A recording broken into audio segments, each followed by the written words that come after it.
का दिन हम राजस्थान के लोगों के लिए और पूरे भारतवर्ष के लोगों के लिए अत्यंत प्रेरणा का दिन है, जहां एक तरफ आज पूरा देश स्वतंत्रता के लिए अनवरत संघर्ष करने वाले महाराणा प्रताप की जयंती मना रहे, वहीं दूसरी तरफ आज के शुभ दिन में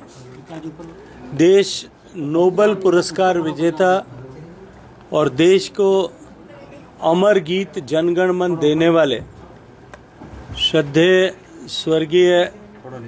रविंद्रनाथ ठाकुर जी की जयंती पे मना रहा है। स्वतंत्रता संग्राम में एक महत्वपूर्ण भूमिका निभाने वाले और भारत में स्वतंत्रता के लिए जन जागरण करने वाले गोपाल कृष्ण गोखले जी की भी आज जयंती पूरा देश मना रहा है। इन सब हुतात्माओं की जयंती हम सब के लिए एक अवसर है कि हम सब लोग इस वर्तमान कालखंड में, जब हमारा देश अमृत काल से में विकसित होने की दिशा में माननीय प्रधानमंत्री जी के नेतृत्व में आगे बढ़ रहा है, उस समय में हम सब लोग भी इनसे प्रेरणा लेकर के भारत को विकसित भारत बनाने के इस यज्ञ में अपने आप को आहूत करने के लिए संकल्पबद्ध हों। आज का दिन हमारे लिए इस तरह की प्रेरणा का दिन है। सर, 14 उपराष्ट्रपति जी की मूर्ति राजनाथ सिंह जी का मूर्ति का अनावरण है, राजनाथ सिंह जी पधारे, आज उसकी तैयारी की बैठक भी आपने ली है। देखिए, श्रद्धेय भैरव सिंह जी शेखावत साहब जो राजस्थान के 3 बार मुख्यमंत्री रहे, भारत के उपराष्ट्रपति रहे और एक लंबे राजनीतिक जीवन में उन्होंने हजारों ऐसे कार्यकर्ताओं का निर्माण किया। मैं इतना कह सकता हूं कि आदरणीय भैरव सिंह जी वर्तमान की लोकतंत्र की व्यवस्था में लोकतंत्र की चलती फिरता विश्वविद्यालय थे और उन्होंने अपने जीवन से, अपने आचरण से, अपने व्यवहार से देश और प्रदेश में अनेक ऐसे लोगों को प्रभावित किया और वर्तमान के राजनीतिक परिदृश्य में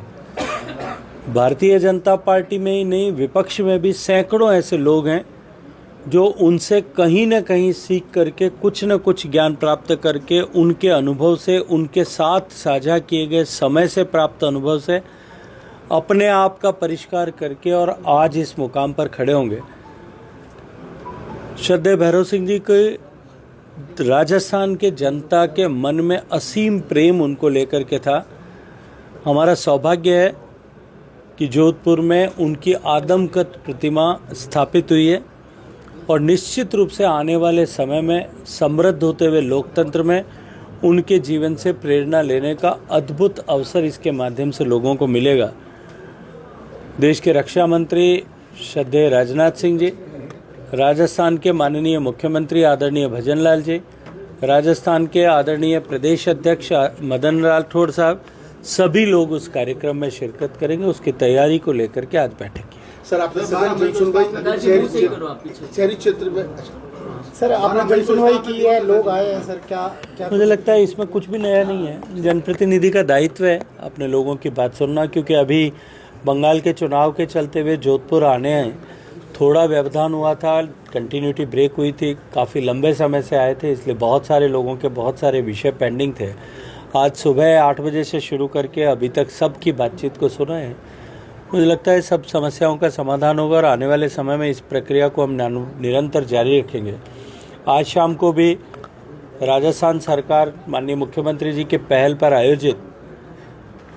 राजस्थान में जो ग्राम रथ अभियान चल रहा है, उसके तहत सभी जनप्रतिनिधियों से ऐसी अपेक्षा की गई है कि वो एक दिन रात्रि प्रवास गांव में करें, रात्रि चौपाल करें और वहाँ गांव के लोगों के साथ जुट करके उनकी समस्याओं को समझ करके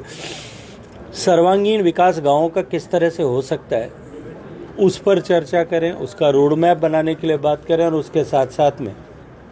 राजस्थान सरकार और भारत सरकार की विभिन्न योजनाओं को नीचे धरातल पर किस तरह से पहुंचे इसके बारे में चर्चा करें, जनता को विभिन्न योजनाओं के बारे में जागरूक करें। इसको लेकर के जो कार्यक्रम चल रहा है उसके निमित्त आज रात्रि का प्रवास मैंने भी पोखरण विधानसभा के फलसून ग्राम पंचायत में करने का तय किया है। तो ये कार्यक्रम जो है ये निरंतर चलता रहना चाहिए, ये आवश्यक भी है और जिम्मेदारी भी है।